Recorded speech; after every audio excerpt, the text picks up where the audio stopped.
Hello, I am Mary Crone, and I have been a volunteer with Ministry and Medical Missions for several years. And today I am visiting with Joan Guite, and who is a co-founder, along with Marilyn Cloquet, of Ministry and Medical Missions. And we also have Dr. Emmanuel Mareus.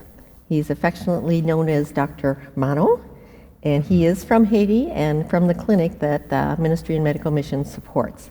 So we're here to talk a bit about Ministry and Medical Missions and its activities today. Okay, so we've been talking about your diabetic patients, but that isn't your only patients. How about if you tell us a little bit about the general population in your clinic and the kinds of things that you see there?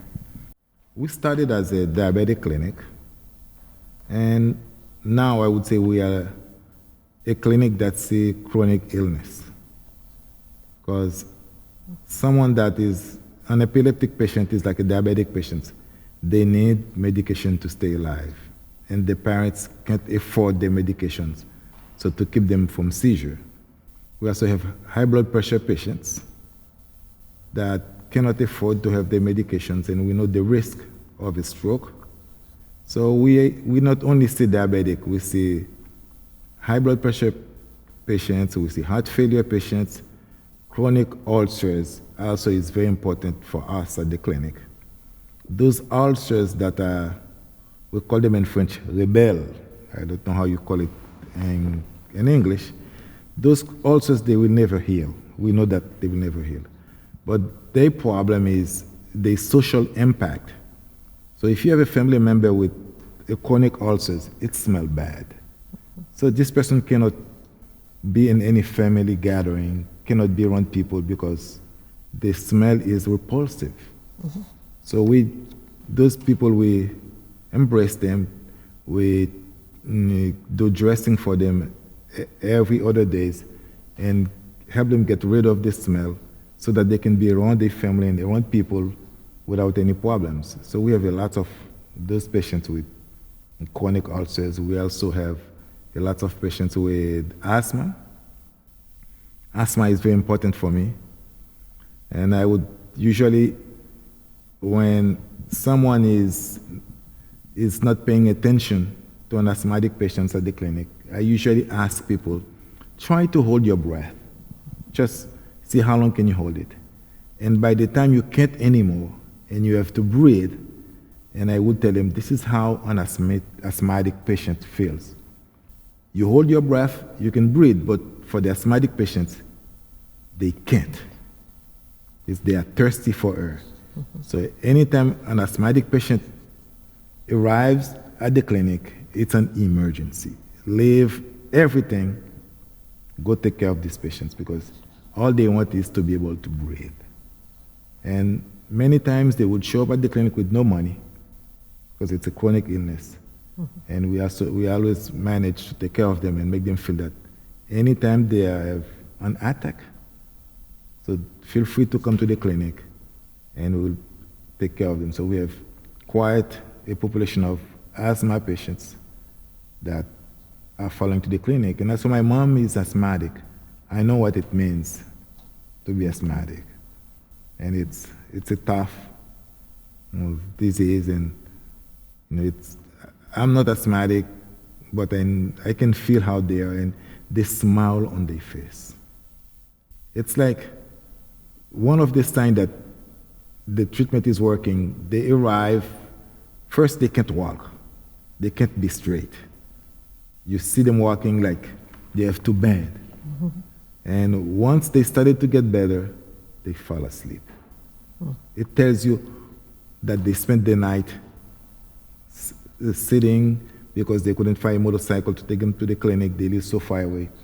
So by the time they get the treatment, the first thing is, with the mask on their face, they sleep. Mm-hmm. That's the satisfaction that, as a professional, I have, is to see he's sleeping. And I feel so great when this happens. So your clinic now sees really a very wide variety of things, but a lot of chronic things, for sure. I think a lot of times people here wonder that if your patients cannot pay, how does your clinic survive? So Are you supported at all by any government agencies, or what kind of support does your clinic have? After 15 years, no, more than 15 years of practice, I can look back and laugh, and knowing that God will never send you in a battlefield without giving you the means that you need.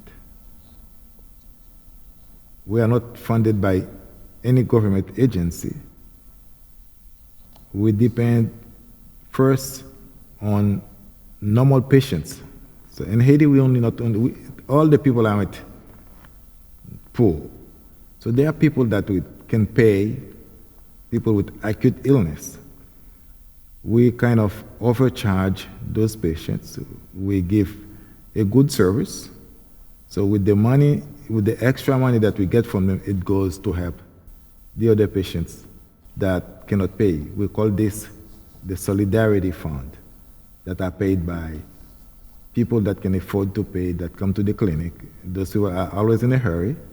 So we overcharge them so that we can see them first, and the money that they bring to the clinic help cover our running fees.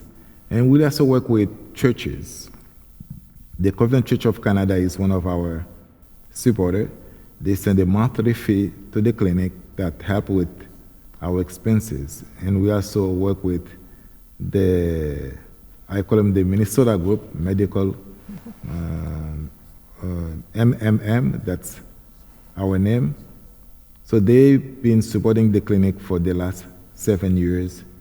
We also work with the Lions Club, and if it wasn't for those people, we wouldn't be able to provide insulin to more than 150 patients on a monthly basis. Once again, I would tell you that like, if God sends you to a battlefield, He will provide, and helps come from where we never expected. And I used to tell people that the will of God will be done with or without your help.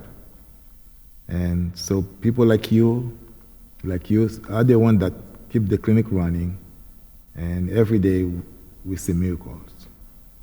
Now, I understand, I think even one of your nurses told me that you have agape care, and when we do the mobile clinics, when someone needs follow-up care and cannot pay, we write agape on the slip.